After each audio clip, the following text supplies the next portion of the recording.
Bonjour à tous et bienvenue dans notre nouveau webinaire. J'ai le plaisir aujourd'hui d'être accompagnée de Claire, rédactrice en chef du magazine Ous France. Bonjour Claire. Bonjour Camille. Alors, tu as eu l'opportunité d'interviewer certains professionnels pour connaître les tendances pour les extérieurs de 2021. Avant de commencer, est-ce que tu pourrais juste te présenter en quelques mots? Oui, bien sûr. Alors du coup, je m'occupe du magazine House France.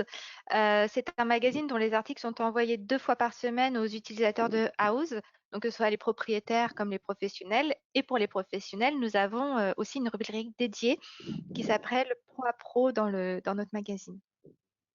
Merci et d'ailleurs tous les liens que nous mentionnerons dans cette vidéo seront dans la description. Pour ma part, je m'occupe du marketing à l'international.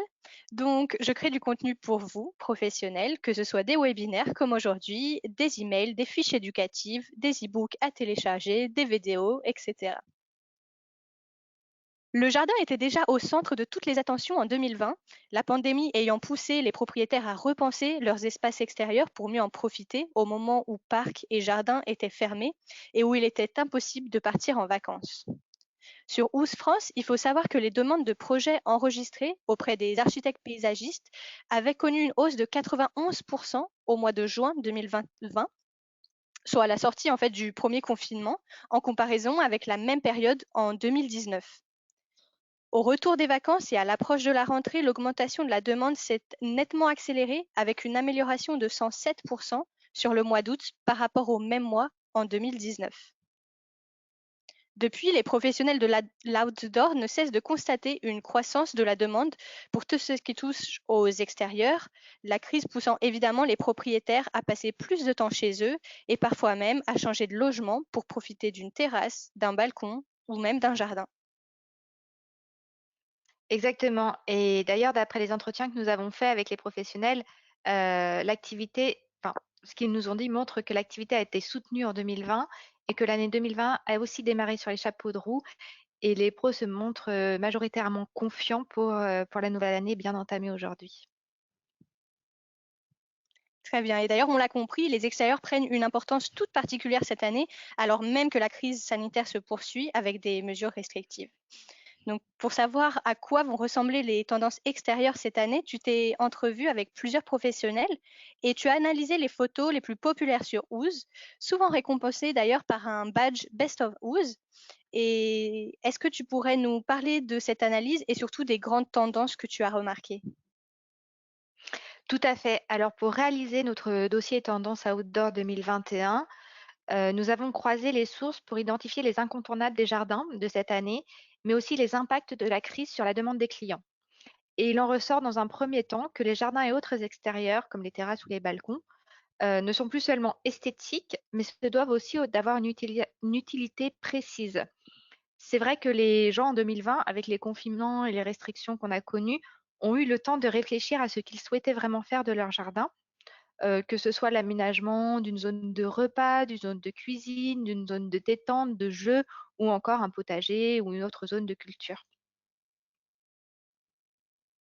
D'ailleurs, en parlant de potager, la seconde tendance qui est revenue, c'est celle des jardins nourriciers, justement. Est-ce que tu peux nous en dire plus?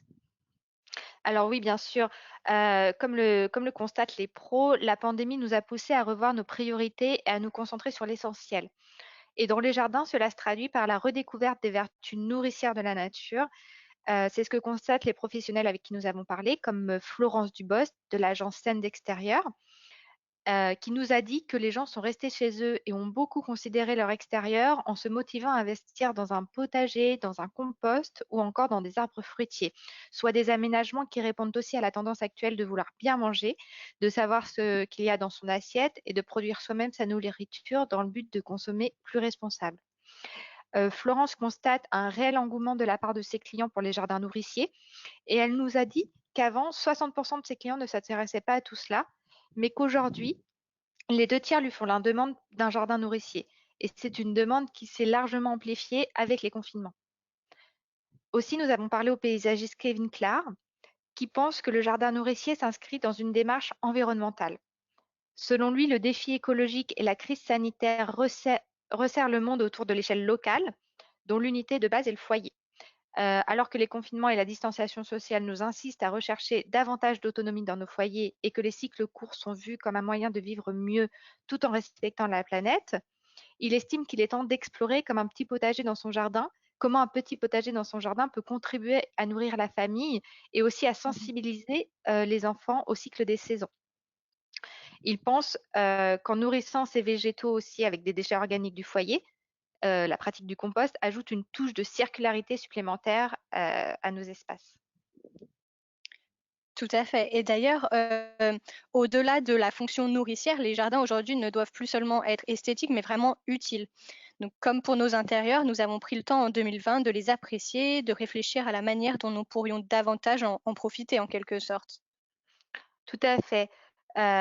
Plusieurs paysagistes avec lesquels nous avons parlé, comme Philippe Delage de Lugette, de l'agence L'Espreau Vert, nous ont expliqué que les extérieurs sont devenus une priorité, qu'ils ne sont plus considérés comme un plus lors d'un acte d'achat, mais bien comme une caractéristique recherchée et que les propriétaires souhaitent l'investir pour en faire quelque chose de bien et d'utile. Et c'est là que le rôle des paysagistes prend toute son importance pour aider les clients à créer des fonctions dans les extérieurs afin de les utiliser le plus possible. Et en autre tendance, parmi les utilités données au jardin, on remarque aussi que tout ce qui est lié à la préparation et à la consommation des repas prend une importance encore plus grande qu'avant, dans la continuité aussi de tout ce qui est potager et jardin nourricier. Tout à fait. Et d'ailleurs, comme les intérieurs, les extérieurs ne sont pas extensibles et il faut souvent composer avec des mètres carrés un peu limités pour répondre aux besoins et aux envies de chacun. Et selon Kevin, justement, Kevin Clark, la pandémie a permis à réinventer nos façons de travailler et nos rapports au domicile. Avec le télétravail, par exemple, il a fallu composer avec les intérieurs, parfois un peu exigus ou peu confortables. Et pour ceux qui ont la chance d'avoir un espace extérieur, c'est l'occasion d'en faire une pièce supplémentaire pour les beaux jours, en ajoutant des possibilités à la modularité des usages du logement. La crise sanitaire a aussi accéléré la prise de conscience environnementale, comme tu l'as dit, dans tous les domaines, y compris au jardin. Et nous nous sommes tous rendus compte du nombre de produits et matériaux qui traversent le monde entier pour atterrir dans nos mains, et donc des excès liés à leur empreinte carbone. Par conséquent, les propriétaires sont de plus en plus nombreux à réclamer des matériaux locaux. Oui, c'est tout à fait vrai. C'est notamment ce qu'observe une nouvelle fois Florence Dubost. Elle nous a confié qu'elle pense que les clients sont plus attentifs à la provenance des matériaux maintenant, qu'ils demandent par exemple davantage de bois locaux, même si parfois ils sont moins résistants dans le temps que les bois exotiques, et aussi qu'il y a une vraie volonté de consommer mieux et en circuit plus court, en favorisant notamment toute la production locale. Et d'ailleurs, dans la même lignée concernant l'environnement, il y a une autre tendance qui se démarque en ce qui concerne les choix des végétaux. Il y a une plus grande volonté de la part en fait des clients d'avoir des végétaux moins gourmands en eau.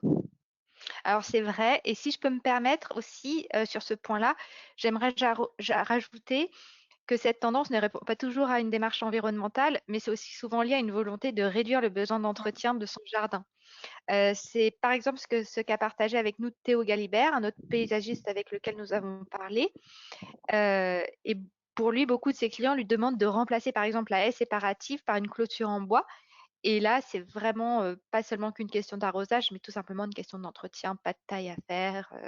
Et du coup, c'est aussi quelque chose qu'on observe dans les jardins. D'ailleurs, en parlant de haies, une autre des tendances sont les clôtures qui protègent des vis-à-vis. C'est aussi un besoin qui est beaucoup exprimé par les clients et qui a été renforcé par la pandémie et ses confinements. C'est-à-dire que forcément, en passant plus de temps dans nos extérieurs, on s'est rendu compte qu'on n'était pas les seuls et qu'on avait aussi nos voisins. Et on a davantage souhaité intimiser nos espaces. Aussi, au-delà des plantations, des utilisations et des fonctionnalités, parlons vraiment de décoration. Et Florence Dubos nous fait ainsi remarquer une autre similitude dans les demandes de ses clients, c'est la création d'une ambiance qui invite au voyage, à l'évasion, notamment tout ce qui concerne le bord de mer, pour pouvoir s'évader de notre quotidien alors qu'en plus, on ne peut pas vraiment voyager aujourd'hui. Donc, elle nous dit que ses clients lui demandent beaucoup, par exemple, de style paillote, de style plage, de style bord de mer, et que cela passe par l'utilisation de bois flottés, de meubles en rotin, de teintes claires, comme le bois et le blanc. Et cette volonté d'amener une touche exotique chez nous est aussi une tendance qu'observe son collègue Théo Galibert, par exemple. Et tout à fait. Et d'ailleurs, en parlant de couleurs, on observe que les terracotta, pardon, les roses poudrées ou encore le vert sapin, si plébiscités dans nos intérieurs, comme on en a déjà parlé dans d'autres vidéos, arrivent maintenant aussi dans les extérieurs. Ils viennent compléter en fait une gamme de couleurs très naturelles, comme tu viens de le dire. On ajoute de la couleur au travers du mobilier, mais on ajoute évidemment de la couleur avec des fleurs ou d'autres plantes. Et puisqu'on en vient à parler d'aménagement et de décoration, c'est aussi la bonne occasion de revenir rapidement sur les nouveautés outdoor présentées lors des Digital Days de Maisons et Objets. C'est la nouvelle session digitale du salon qui remplace en fait l'édition physique de janvier qui a été annulée en raison de la pandémie. Lors d'une conférence, la tendanceuse Jay Anna Mise, directrice maison pour le bureau de style Fashion Snoops, a fait le point sur les principaux courants qui vont irriguer les jardins et terrasses ces 2 prochaines années. Oui, en effet, alors on a suivi la conférence et dans laquelle elle explique qu'elle a identifié 4 grandes thématiques prospectives sur, l'évolution des comportements. Ces thématiques, elle les a nommées Essential, le retour à la simplicité, Rebirth, la reconnexion avec la nature, Nourish, le ressourcement et Liberate, l'affirmation de soi. Donc pour parler du premier thème qui est, Essential, la recherche d'essentiel, elle analyse, par exemple, que les éditeurs de nouveaux objets outdoor ont retenu cette année la quête d'un design fonctionnel, minimaliste et intemporel avec un retour aux fondamentaux, comme on peut voir sur, par exemple, les formes des mobiliers qui apparaissent à l'écran. Et elle analyse aussi la pandémie comme une conséquence directe à la consommation excessive des ressources de la planète et de cet éveil brutal doit découler une relation amplifiée avec la nature selon elle. Oui, exactement. Et c'est ce qu'elle développe dans son thème Rebirth, la reconnexion avec la nature. Elle estime que les marques piochent dans des matériaux plus naturels et affichent avec plus de transparence des normes plus écologiques afin de convaincre les clients. En termes de matériaux et de couleurs, cela passe aussi, selon elle, par l'utilisation de bois bruts, des palettes de couleurs mates et terreuses, ou encore des matériaux qui nous aident à nous reconnecter au cycle régénératif de la nature. Ensuite, elle nous parle du thème Nourish, le ressourcement, qui passe par des objets qui invitent à la méditation et font du bien à l'esprit. Donc la tendanceuse observe en particulier le retour des pastels dans la décoration, car ce sont précisément des couleurs apaisantes. Mais cela passe aussi par l'expérience tactile, par exemple les coussins en matière douillette, qui auront, selon elle, leur place dans les nouvelles collections outdoor. Enfin, elle estime aussi qu'une réponse est donnée à la libération de la parole que nous observons aujourd'hui à travers différents mouvements. Et elle analyse que les diversités sont un élément d'inspiration très important pour les designers, mais aussi que les gens demandent à être entendus lorsqu'ils veulent envisager un mode de vie personnel unique dans leur habitat, leurs extérieurs et y compris dans leur cadre de travail. Merci beaucoup Claire. Alors ce webinaire touche déjà à sa fin. Merci à tous de l'avoir suivi et merci à toi d'avoir accepté mon invitation. Merci Camille. Et si vous avez des questions sur tout ce dont on a parlé aujourd'hui, n'hésitez pas à écrire à l'adresse indiquée à l'écran, qui est mon adresse, claire.tardy@house.com. Restez connectés à Ouse, vous recevrez également de nouveaux articles écrits par Claire et son équipe. Et comme je vous l'ai dit au début de cette vidéo, je vous mettrai tous les liens des articles mentionnés dans la description de la vidéo. Merci à tous. Au revoir.